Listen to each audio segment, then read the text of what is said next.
Welcome back to Ferocious Education. This is Zed. Today I'm going to be giving an update on NIO, my long-term DD. You'll find it in the description below if you want to look at it a little bit afterwards. Make sure to drop a like this video to help the channel grow, subscribe, and turn your notifications on to get the latest added videos. Without further ado, I'm going to go through technical analysis, and then I'm going to basically go on through reviewing the latest news and what's a very much upcoming catalyst, which is the earnings tomorrow, and how you can play this successfully. So here on the technical analysis point of view, you get to see that the MACD is actually curving upwards, where it does see a testing for a reversal. Now in terms of the willing percent R, the stock is overbought, so that's a warning sign. Although the ADX does suggest a very strong trend. The 10 SMA is above the 30 SMA, and the stock price is above the 200 SMA and the 50 SMA. So this gives it basically a bit more bullish, with a little bit of a warning in terms of the overbought, but this stock has traded overbought for quite a little, so it doesn't really concern me that much. We need to look into the 1 hour intervals here in order to understand better what the kind of movements we're looking at right now. So moving on towards the 1 hour interval, what we get to see right off the bat here, it's just loading quickly. Yeah, so basically what we get to see here is that there is a bit of a movement that is happening for this stock. And you get to see a little bit after midday, it started moving on towards an uptrend. For a bit of short time, it did actually dip quite a little. But here the averages, what you get to see is that the averages still look bullish on the 1 hour scale. And you get to see a bit more towards the ADX here. What's happening is that the stock is signaling in a very much strong trend that would continue on during the extended market. Willing percent R is still sitting in a really overbought. And you're seeing here a little bit of a difference in terms of MACD. It doesn't show constant growth, but it does show stable growth. In terms of momentum, it's a little bit sloppy here and there, but nothing more significant to say. So in terms of the moving averages, what you get to see that the stock is trading in the upper moving average band, which is a good scenario here. Expected to trade between 1416 to 1282 with a bottom off 1157. Here you can see it in cyan and purple.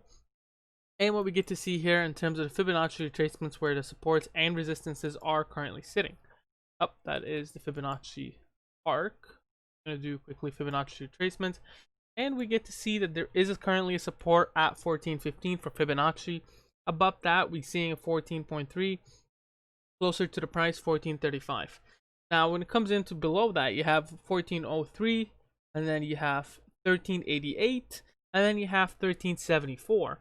Now, above that, in terms of resistance, what we get to see is really far off, almost for the 1498. Then above that on the Fibonacci retracements, 1515. And then above that, you're seeing somewhere, let's say 1526, 1555, and all the way up to 16. So there is a lot of room to grow here, and it's definitely going to be a little bit of a strong trend in this case. Now, the earnings here are tomorrow, and I'm going to go on exactly right now into what time. But before we do so, a little bit of different insights here. Institutional buyers have increased today. You have shares where, for instance, this company bought, they doubled their position 20 times bigger. This one here have increased it by a third. This one here has increased it by almost 70%. This one here, I think it's a new purchase, around 1,000 extra shares. And the averages are sitting at 550, roughly, give or take. So that does put it a little bit more towards bullish, where there is a lot of interest coming in from institutions. So that's definitely a good sign.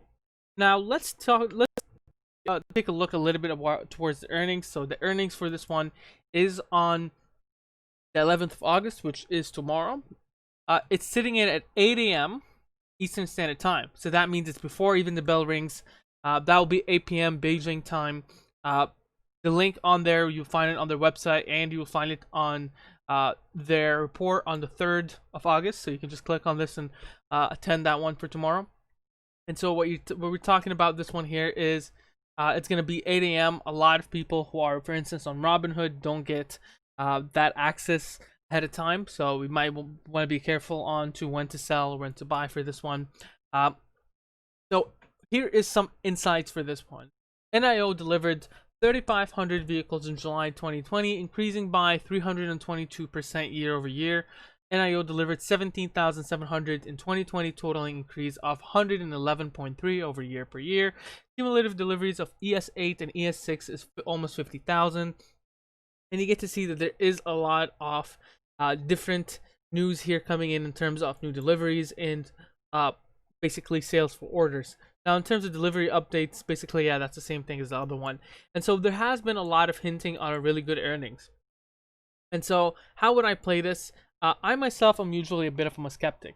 A lot of the times what you'd have is a situation where you buy the rumor, you sell the news, and you'd get the good news and the stock dips down or crashes. So I myself prefer to sell right before where the conference is. So for me, I'll probably sell somewhere closer to 7:30 a.m., perhaps even 7 a.m. for myself. But let's try to look at this here and say, well, okay, well, Ed, what if it actually does follow and earnings, if it's good, then it's probably going to rise up. All right, let's try to take a look at it. And what we're going to do here is we're going to see where the earnings are and then compare them from previous, right? So here I wrote it down. You have on the 28th of May, we had an earning, and that was a green surprise. And then the full surprise was on the 30th of December.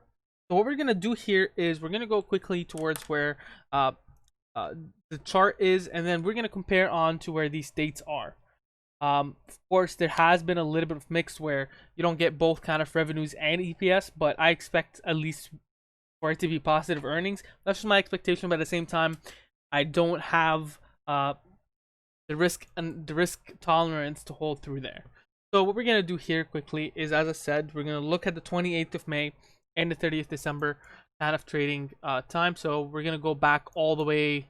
That would be we're almost a year to 1 year back. And so 28th of May, that would be a little bit towards where we're seeing wow, that's a long time ago, somewhere around here.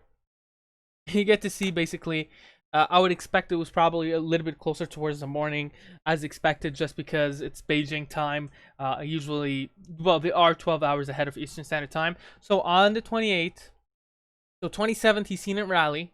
Very similar to this one, gaps a little bit up. And then on the 28th, on the opening, it does dip, even though it was positive earnings still. 30th of December, where it was fully positive. Let's take a quick look. So 30th December, it opened up, of course, when it was fully positive, both revenue and EPS. It did rally on for quite a little. I'm not sure where this is sitting on probably, but it did open up at 291 and 37. Now, on the day before, you don't get to see the same rally in terms of expectation on the 29th because it was a weekend, so probably a Friday sell-off. But my money bet is probably a little bit closer towards where the 28th was, where it does kind of dip afterwards if revenue and EPS are not both met. So you need to be very careful. See, this is the risk that I'm talking about. You really did see into the last two earnings positive results, but you saw two different reactions. So my expectations is to sell before that kind of reaction happens. What do you think about this ticker? Make sure you mention down in the comments below. Share, subscribe, and like, and have a wonderful day.